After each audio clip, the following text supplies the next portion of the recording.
Hello, and thanks ever so much for inviting me to speak today. I'm really sorry that I can't be up in Scotland in person. So, in keeping with today's agenda, I'm going to share with you the National Cybersecurity Centre's view on the current threat landscape and the importance of building cyber resilience into everything that we do.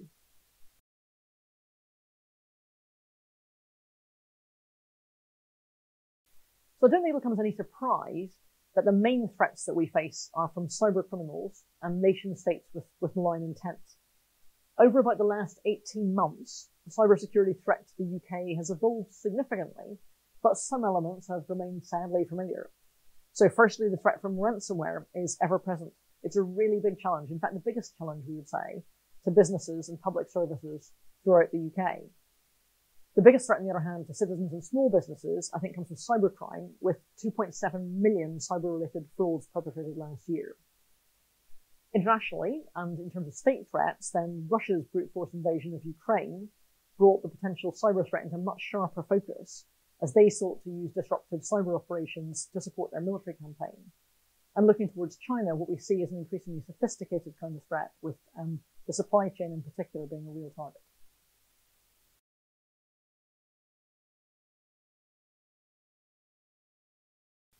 In NCSC, we talk about 4 nation states being of concern to the UK in cyberspace and posing the most acute threat to the UK and to global cybersecurity.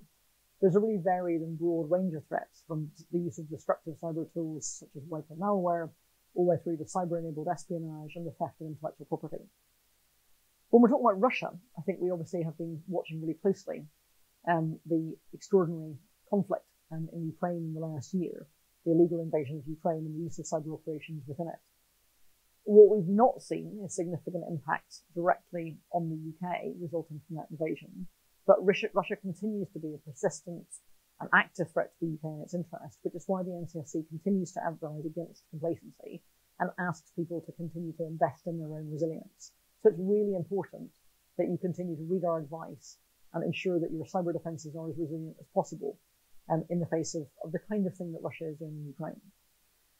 As for China, I think you'll have seen that in this week's integrated review refresh, we reaffirmed that China's technical development and evolution is likely to be the single biggest factor affecting the UK's cybersecurity in years to come. China's identified numerous technologies as being vital to its future national security, and they're seeking to achieve dominance in cyberspace, and they've directed significant resources into emerging tech research and development, particularly in advanced artificial intelligence, quantum computing, and semiconductors. Their activities become quite a lot more sophisticated and increasingly targets third-party technology and service supply chains, as well as successfully exploiting software vulnerabilities. And that doesn't show any sign of abating. And in fact, that's partly why we in NCSC work so closely with our UK and international partners, both in the public and private sector. Together, we're doing our best to use the full spectrum of levers to dissect, disrupt, and deter those who do us harm.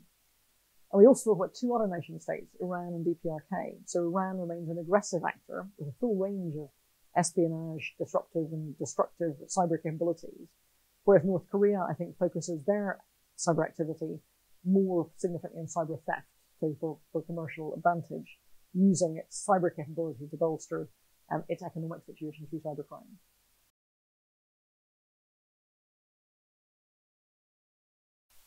Of course, we take these matters really seriously, but actually many of these threats could impact your organisation in one way or another.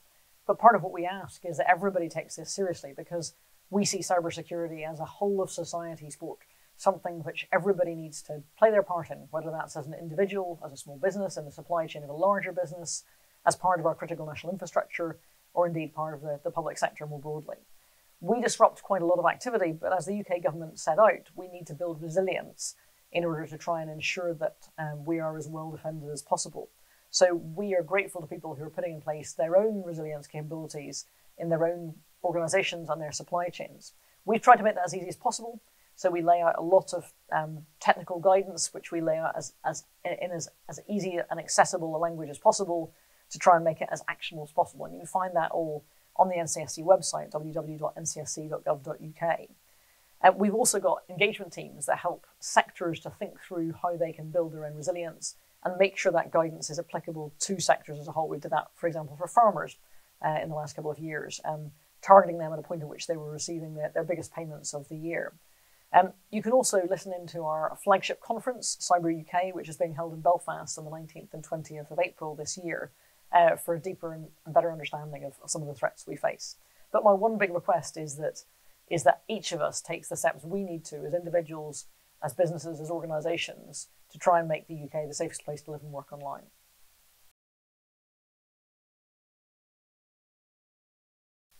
Companies are quite dependent on both IT and more general supply chains, and criminals unfortunately know that, as do state actors.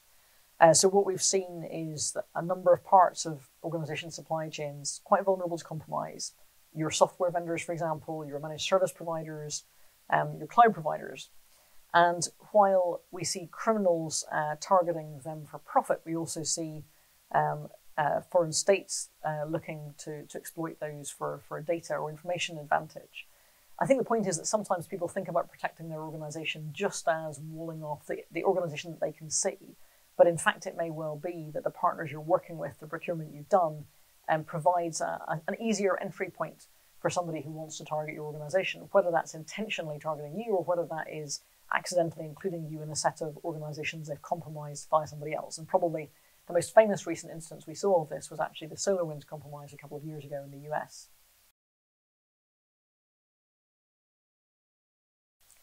Ransomware is the biggest concern for business in the UK, and in particular it's a concern for large organisations that are potentially a source of profit for cyber criminals. So when we see smaller organisations being caught by ransomware criminals, it tends to be incidentally or as part of a wider attack, whereas I think larger organisations provide criminals with a way to extract or extort a big enough ransom that it's profitable for them. We've of course seen that the model evolving to becoming ransomware as a service, where different parts of the criminal ecosystem specialise in different parts of whether it's finding the victims, compromising the victims, or offering to help you pay the ransom. But what we do know is that it's really devastating, both in the short and long term. It can take organisations a long time to recover. And if they're not well enough prepared, it can have a really significant immediate impact on a business's ability to operate, or indeed on trust, for example, with your customers or your suppliers, compromising data and damaging an organisation's reputation, as well as impacting their direct service delivery. So it is quite an evolving model, and it's something we really do ask organisations to think through the scenario of what might happen, what data might you lose, what services might be compromised in a ransomware attack, and plan for that worst case scenario, understand how it is you can be prepared, and indeed actually how you can see something happening as fast as possible, how your monitoring is good enough, how your defences are good enough, but also how your recovery is good enough to make you more resilient and more confident in the face of what we know is known threat. We're also seeing an increase in incidents recently where encryption is not as big a feature in the attack, and where ransoms are being demanded to prevent the leaking of sensitive information. And I think that potentially speeds up the business model. So we keep saying to people, this really is one of the things we worry about most if you're a significant sized business. It is the kind of thing that the kind of steps you can take are steps that will also make you more resilient to a wider range of criminals and state actors. So the UK government is really committed to making the UK the safest place to live and work online. We want to make the UK a really unattractive target for ransomware attacks. We know that cyber criminals are opportunistic, and we know therefore that having defences in place for your organisation reduces your risk of falling victim, or indeed your risk of having a long and difficult recovery period. So what we've done as NCSC is to lay out a set of practical, actionable steps that businesses can take. We don't want businesses to dismiss this as a technical issue. We want boards to take this really seriously as a business risk issue. And indeed, as I've said before, we want businesses to exercise and practice their response to a ransomware attack. We've also done quite a lot of assessment modelling. So we've tried to understand the different possible strains that might affect the UK, how prevalent they are, where they're focused, in order to make sure we can help our law enforcement colleagues to target their resources on the threats that have the biggest impact on UK business. The government's also put in place sanctions against individuals, which are really important, but I would say the business is no substitute for improving your own resilience, which remains right at the heart of the challenge we face. Resilience means, for me, the ability to prepare for, respond to, and recover from cybersecurity incidents, whether that's data breaches, cyber attacks, or other cyber threats. It's a really important feature of the integrated review refresh that's just been published this week.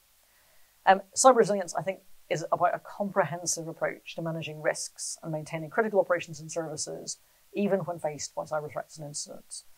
It requires a combination of measures, whether that's risk assessment, incident response planning, backups, continuous monitoring of your systems and networks. And we work tirelessly to try and improve the UK's resilience, helping to understand the resilience of different sectors and where it is we really need to see defences being improved, whether that's because they frankly aren't good enough at the moment, or whether that's because it's a sector that's of really critical importance to the UK as a whole. We stopped 2.1 million attacks last year, but I think far too many still get through. And breaches affect everybody from government all the way from business to individuals and smaller organisations. That's often a result of poor practice, lack of awareness, and I think there's a set of really practical, cost-effective steps that people can take to try and make themselves more resilient. But I think it really is the watchword for us in cybersecurity, is that resilience is the thing that will help you defend yourself against any of the threats out there. It doesn't matter whether it's a cyber criminal or a state actor. It's the thing you can do to make yourself safe. And we've seen that in the last year in Ukraine in particular, where a number of organisations have come under really sustained cyber assault. But as we say, the defender has a vote. It has been possible for organisations to make themselves resilient enough to be able to withstand that kind of cyber onslaught.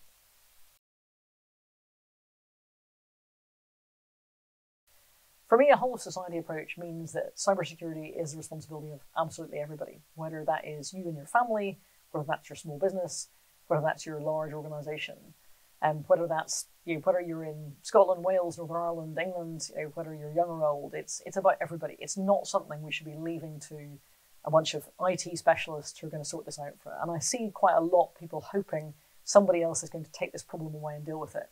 But I really think it's something we shouldn't be afraid of. It's something we should all run towards. We can all take steps to improve our own personal cybersecurity. And we're running a cyber aware campaign that helps people understand what they can do, whether that's safer passwords using 3 random words, whether that's backing up your data, whether that's patching your phone to make sure that it's got the latest software. So there's a lot of stuff we can all do ourselves. And the same kind of thing is true for our businesses and our organizations. We can plan to understand what our vulnerabilities are and what would be the worst thing that could happen to us if we were to experience a cyber breach, and what it is we can do to make that both less likely and lower impact if it happens. So for me, whole of society is about making clear this is not the responsibility of specialists. It's the responsibility of all of us as a country and all of us as individuals. And that's part of what I think helps us to be the safest place to live and work online here in the UK.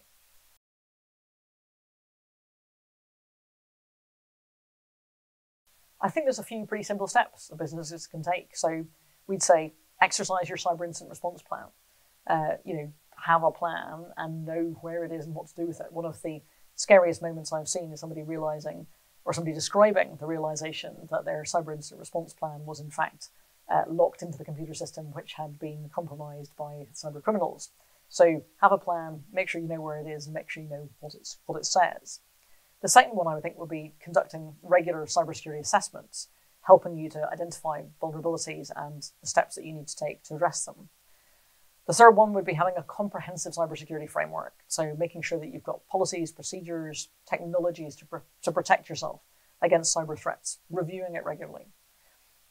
It's about providing training for employees. I've talked about what we can do as individuals. Individuals are also employees of larger organisations, and helping to increase awareness amongst your employee base of what they can do to improve their own personal cybersecurity, whether that's at work or at home, helps to make you a safer organisation. Backing up your important data. So one of the really critical things, and we saw this in particular actually for local governments, is making sure that you've got a secure offline backup of your really key data and that you know what data you hold, which of course is something the Information Commissioner would expect you to know. But it's really important to speed up your recovery if you understand pretty rapidly the kind of data that you hold and what you might have lost. And indeed that you're able to back it up effectively.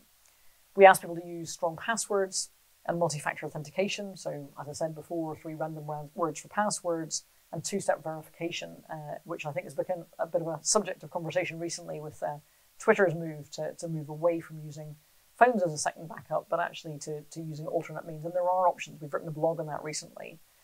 We'd like businesses to enforce those kind of strong password policies and encourage the use of 2-step verification, but also think about what they're asking of their customers, for example, if they're online businesses.